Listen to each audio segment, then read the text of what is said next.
जी, आज का महाउपाय बहुत ही विशेष है। ज्येष्ठ मास के शुक्ल पक्ष की एकादशी जो कही जाती है वह निर्जला एकादशी कही जाती है। इसको हम निर्जला एकादशी के नाम से जानते हैं। इस एकादशी को भीमसेनी एकादशी के नाम से भी जाना जाता है।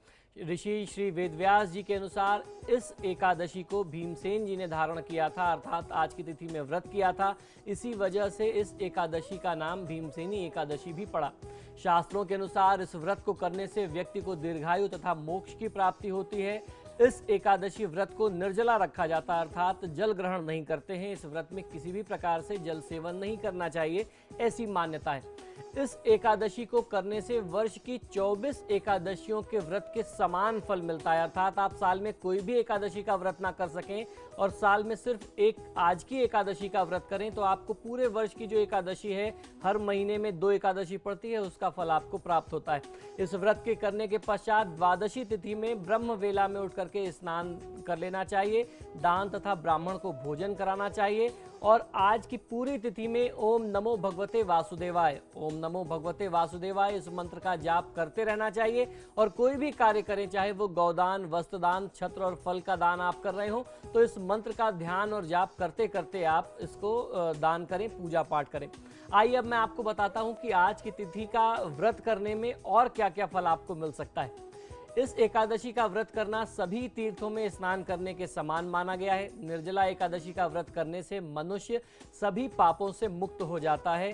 जो मनुष्य निर्जला एकादशी का व्रत करता है उसको मृत्यु के समय मानसिक और शारीरिक कष्ट का सामना नहीं करना पड़ता।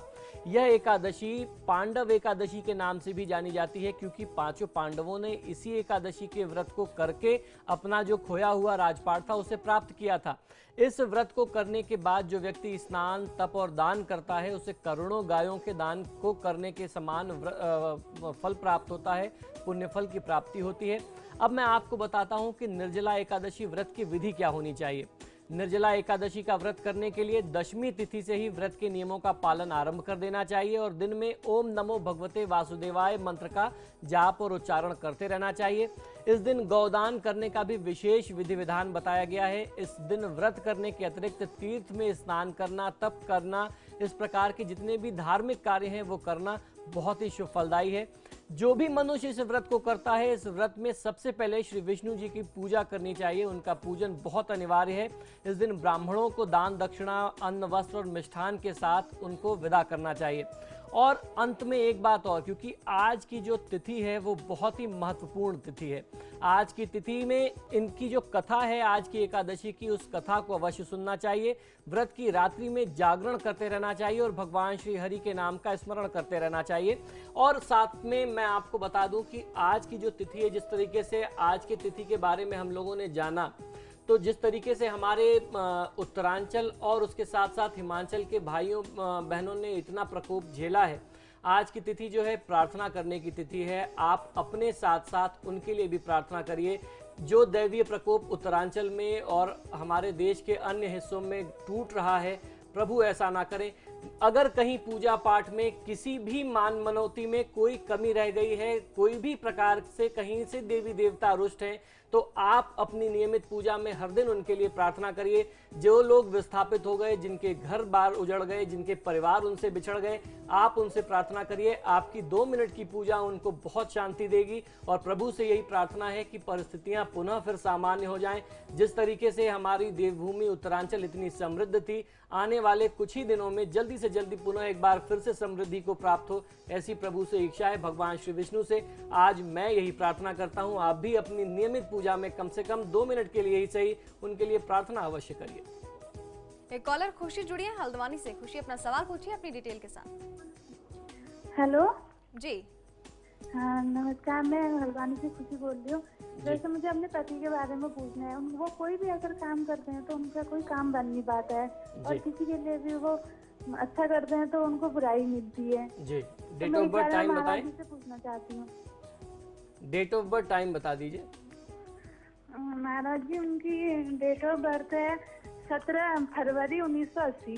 जी, समय बता दें। मम्मी टाइम क्या है, जल्दी बताओ। मम्मी टाइम बताओ ना। दिन में 12 बजे महाराज जी।